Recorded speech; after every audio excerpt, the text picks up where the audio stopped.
On pense généralement que la conscience est le fruit du cerveau. Mais est-ce vraiment le cas ? Des recherches scientifiques très concrètes pourraient bien révolutionner notre manière de nous percevoir. There had always been, for millennia, experiences people had that made it clear to them that there was an aspect of consciousness that transcended space and time. And then with the beginning of modern physics, Heisenberg, Schrödinger, Einstein, Planck, Pauli, Wolfgang Pauli, all of these men came to believe, although they didn't start out that way, that consciousness was fundamental. Ancien adjoint au commandant des opérations navales américaines, Stephan Schwartz explore depuis 50 ans les capacités de perception non locale de la conscience. I got interested in remote viewing. We didn't call it remote viewing then. Because of the Edgar Cayce material. I had gone down to do research on that. It's a large body of material, about 15,000 sessions. And as I was reading them, he would begin these sessions often by making little observations about the room or the smells in the room. He would say things like, yes, we have the body, and oh, it's a very large body and it's in striped pajamas. Or I can smell the jasmine coming in through the window. Or, oh, what pretty wallpaper, it's got flowers on it, that kind of thing. And it was clear that he was getting very clear sensory information about the surroundings of the person for whom he was doing the session, even though they were thousands of miles away. And so I started doing, I thought, because he made a number of observations that other people could do this, I thought, well, we'd test that idea.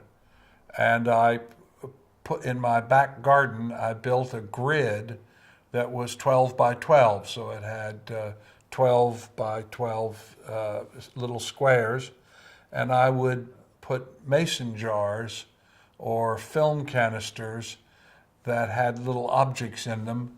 And I would mail the picture of the grid of the squares.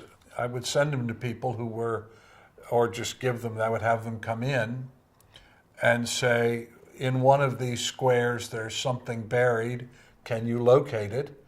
And if you can locate it, can you describe for me in detail what it is? And they could do it. In fact, lots of people could do it. Des études scientifiques avaient montré que l'information ne transitait pas par les ondes électromagnétiques. Un doute persistait cependant concernant les extrêmement basses fréquences, dites ELF.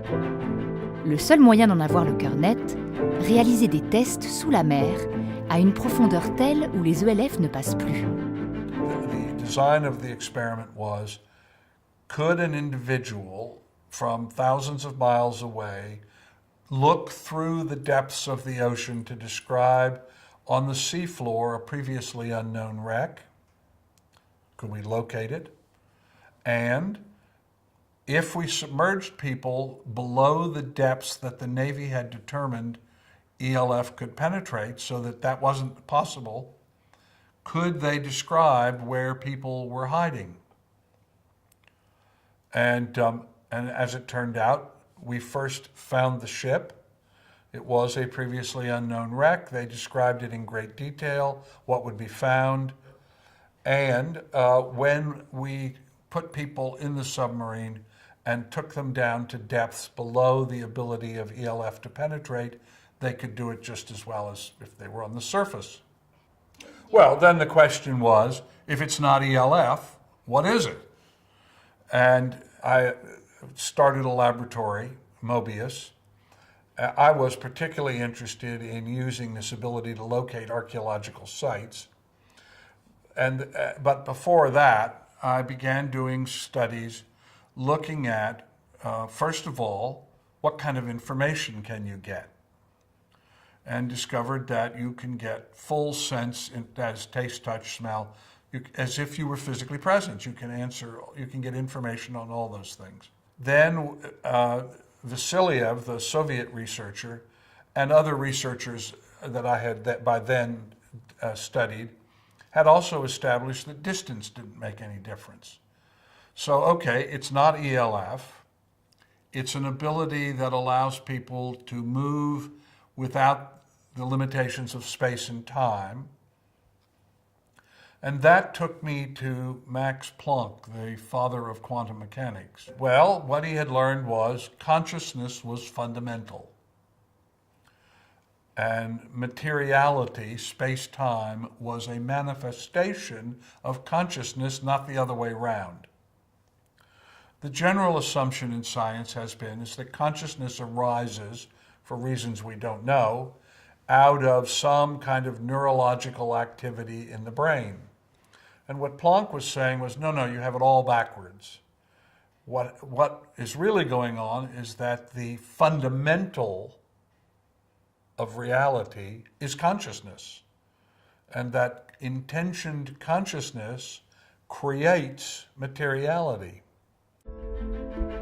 Philosophe des sciences, théoricien des systèmes et fondateur du club de Budapest, Ervin Laszlo s'attache depuis 60 ans à comprendre la nature fondamentale de la réalité. La position que j'épouse actuellement, et je pense que je vais rester avec ça, que la conscience a une partie fondamentale de la réalité. Et la réalité de la conscience est semblable à celle de l'énergie et de l'information. Est beaucoup plus élevée que la matière. Finalement, la matière entente, il n'a pas d'existence, pas une catégorie. La conscience n'est pas quelque chose qui est produit par un système matériel, comme le cerveau, mais la conscience est quelque chose qui est capté par ce système. Et la conscience fait partie autant profonde et fondamentale dans le cosmos, comme je dis, comme l'information que l'énergie. We know now from the research that has been done, for instance, in near-death studies, for instance, in the United States, about 13 million people have reported a near-death experience. The actual number is much larger because a lot of people never talk about it, or at least never report it to anybody that writes it down. But we know that even when the brain is not functioning, when people are essentially dead, that some aspect of consciousness still continues. So that takes you to the point where you realize consciousness exists before you're born, and it exists after you die. And so while for a period of time, a part of it is lodged within our physical beings, the fundamental nature of consciousness, just as Planck said, is independent of physical matter. And so once you start thinking about that, then you think, well, where is this information? How is it stored? How do people access it? Alors, pour moi, la conscience fait partie d'une étape, d'un régime vibratoire du cosmos, de l'univers, et autant que l'information.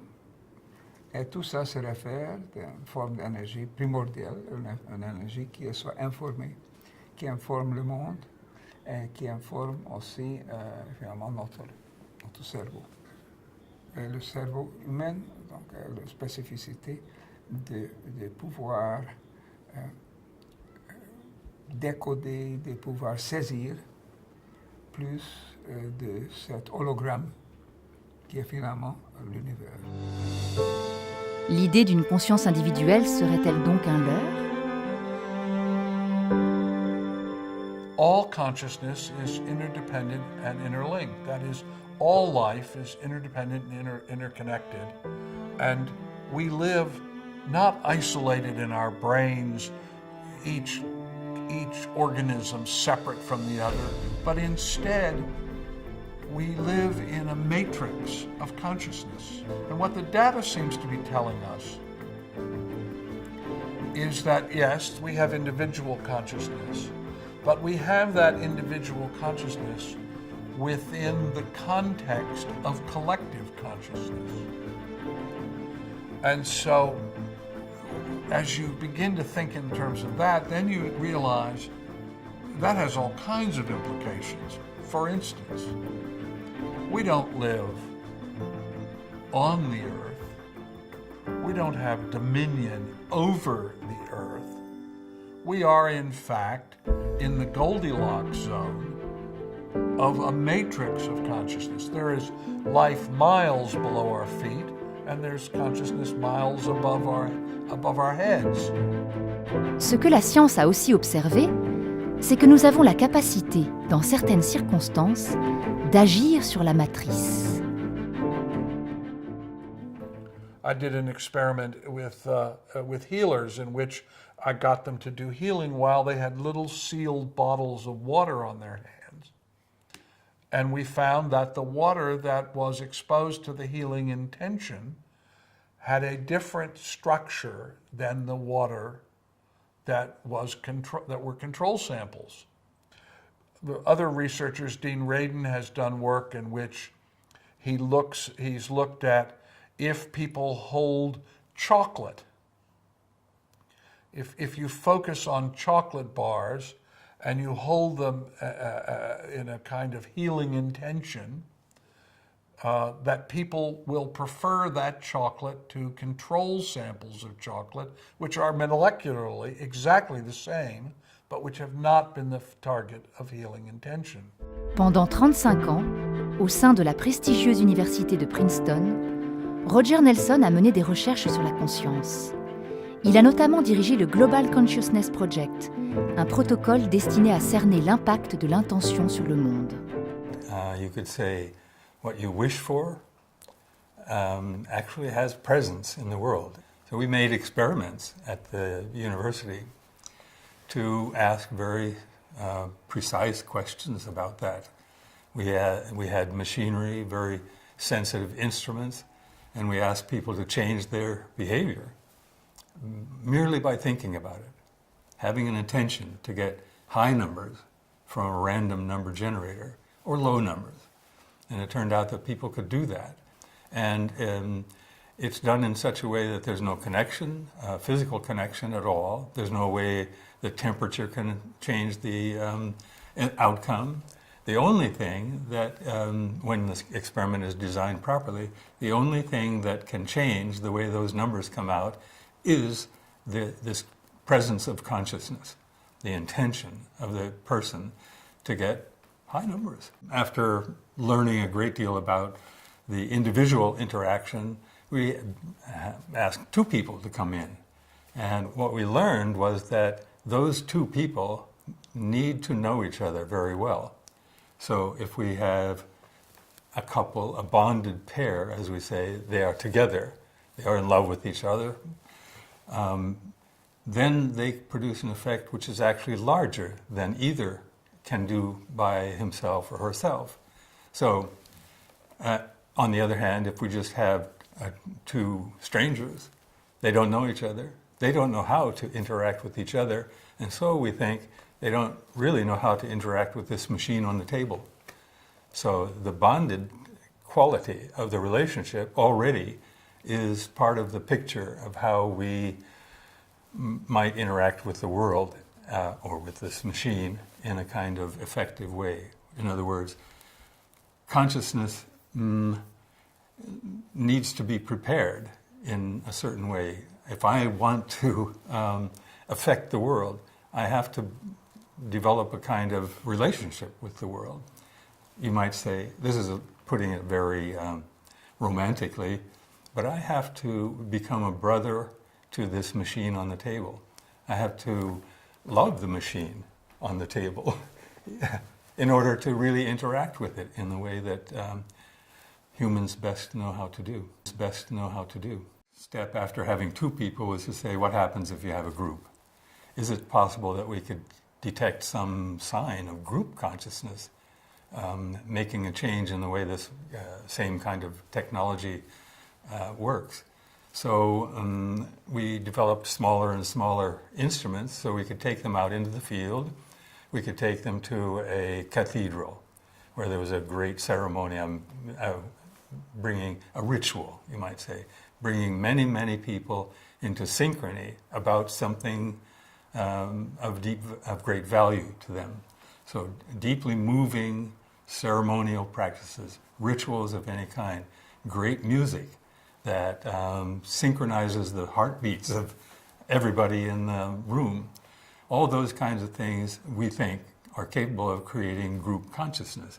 And what we found was that if we had one of these instruments we call the random number generator, if we had one of those with us, connected to a computer, the data would no longer be random, but instead would take a trend, would become different from random, apparently, not because people were trying to make it so, but only because people came together and shared a deep feeling or an appreciation of whatever was the context.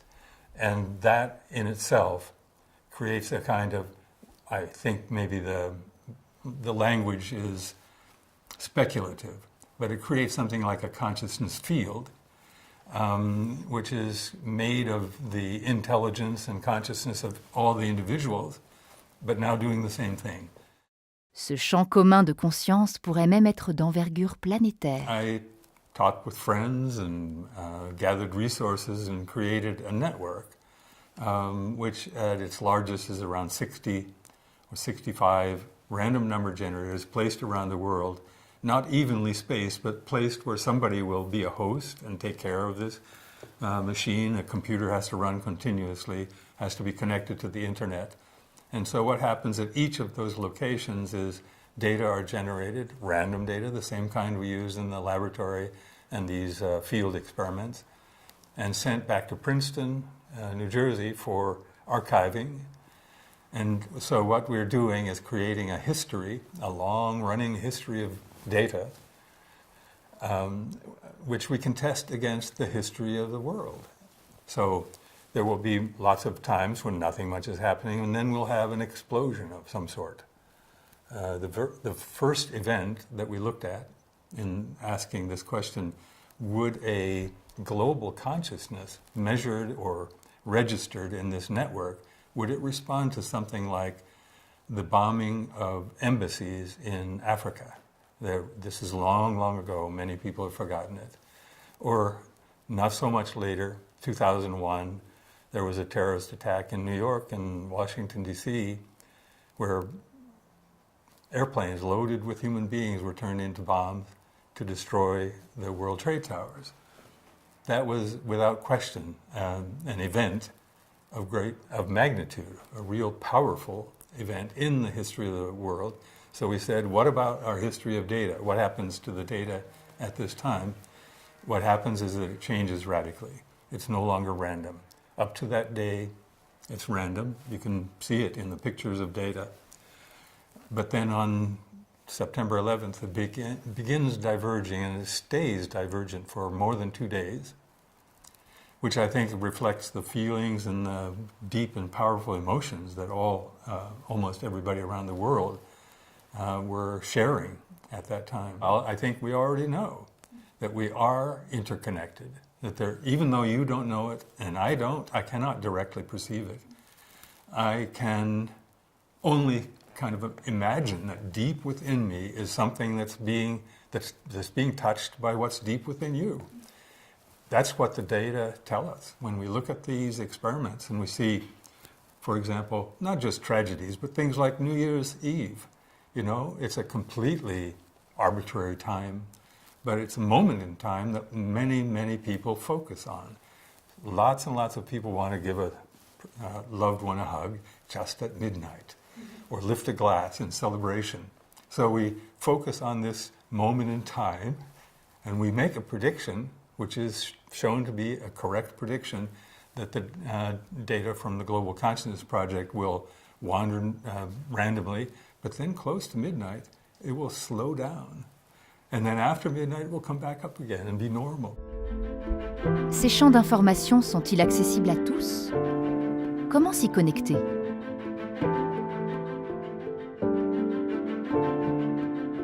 En tant qu'un système réel, nous sommes tous connectés. Pour pouvoir rendre compte de cette connexion, il faut pouvoir utiliser toute l'information qui nous arrive. Normalement, dans notre sens commun, notre conscience commune, un filtre, une partie très très majeure de l'information qui nous arrive.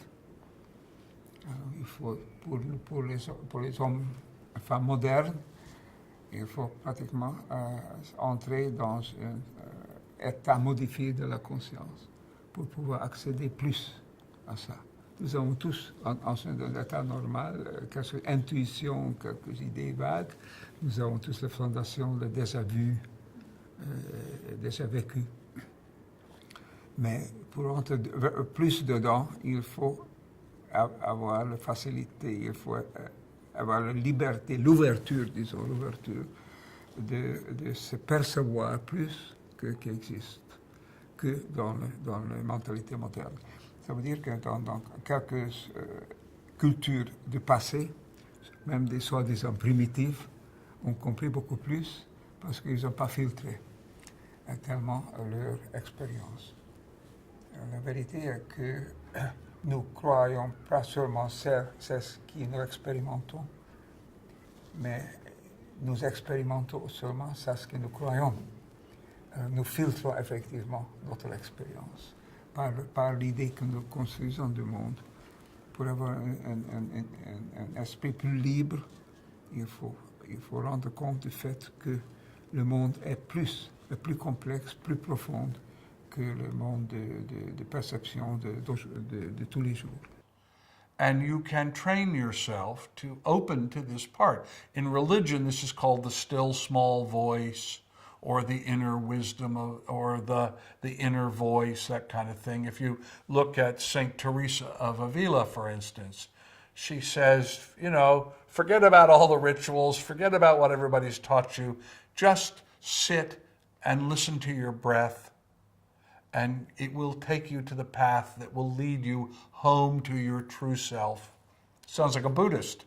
She's a Roman Catholic nun in the 1500s. So the more I got into this, I began developing protocols that would allow us to get objectively verifiable information that could be put to use. And with that, I used it to find Cleopatra's Palace and Mark Antony's Palace and the Lighthouse of Pharos and one of Christopher Columbus's caravels and the ship off of Catalina Island, and to solve murders in business situations.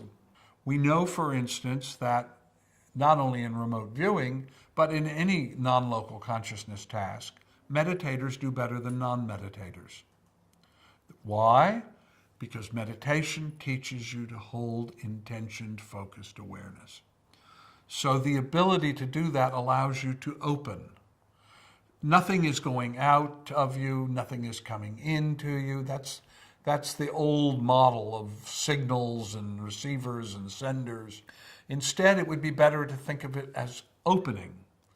Indeed, I think that's why you see in Asian art, for instance, spiritual art, lotuses. Why? Because the lotus grows from the muck of the riverbed or the pond, grows up into another domain where it blossoms into its fullness. And that is a metaphor for most of our consciousness is in the muck of space-time, but if we move to another domain, that we can open into the fullness of who we are. This is always present. It's a function of being a living organism. This isn't something you get. It isn't something you acquire through study. There are two basic components to this. One is you have native ability, just like you have a native ability to play a musical instrument or be an athlete or a mathematician or a painter, whatever. And the other is the discipline that you develop to express that native ability. And meditation is particularly good at that because it allows you to express intention. The second thing is numinosity. Things which are the focus of intentioned awareness are easier to see in remote viewing experiments than things which are not. An example, it's easier for a remote viewer to see Chartres Cathedral than it is a warehouse of the same size. Why? Because individual acts of intentioned awareness in a numinous and emotional context by thousands of people over centuries has made Chartres Cathedral in the non-local domain shine like it has a bright light on it, whereas nobody pays any attention to the warehouse. Now, they're not changing it molecularly. This isn't a physical change. This is a change at the informational state in the non-local. You could think of them as informational architectures. These are arrangements of information which individual acts of awareness enrich by the act of the awareness, and the more, the easier they become to see. So we know that for instance, in remote viewing, that a target that is both evocative of an emotional response and that has been used as a target before is easier to see than one that has not. Ces capacités ont permis de résoudre des enquêtes policières, de retrouver des trésors disparus. Mais au-delà, est-il bien nécessaire de chercher à les atteindre? En quoi est-ce important? Dans le courant de l'âge moderne, on a commencé de manipuler tellement notre environnement, notre monde, et finalement nous avons commencé de croire que c'est ce qui existe, est tout ça que nous pouvons manipuler. Et que au-delà de ça, nous sommes en fantaisie. Les enfants ont cette possibilité naturellement, mais ils sont enculturés dans la culture occidentale moderne. Et peu à peu, s'ils deviennent des personnes normales, alors ils filtrent leur expérience énormément. So there is a kind of spiritual matrix, a universal wholeness of information and knowledge and consciousness that is, we refer to it as the Akashic record. And it's possible to develop some ability to reach that, to learn from it, to ask for guidance from this Akashic record, or to seek a connection with a spiritual world that exists in that Akashic record. C'est important d'ouvrir. Il y a toutes ces techniques de méditation, d'entrer dans les états, de modifier de la conscience. C'est tout demande un certain hunger, un certain appétit pour aller au-delà de notre monde. The way to think about it is that opening to this aspect of yourself, which is innate to your beingness, allows you to look at the world in a different way. We need to understand that none of us is complete by ourselves. The notion of an isolated being is, it's a deception. We are not isolated. We never will be, even though we try, and that results in feeling lonely. We are actually, the Greeks said, a two-backed beast. That means we are not complete with only two legs. You and I and everybody around us is participating in a kind of group consciousness all the time, but it's mostly rather random. It's, we pass each other by. But if we start doing something that's deeply important to both of us together, or all of us in a group, then our passing by becomes an interaction. So we create something new, which is a pattern of the interaction. You know, the purpose ultimately of something like the Global Consciousness Project is to help us understand who we are, how we interact, and what is the right way to proceed into the future. I think it, for example, in very much in particular, the Global Consciousness Project says we are one, and we just have to learn how to be one.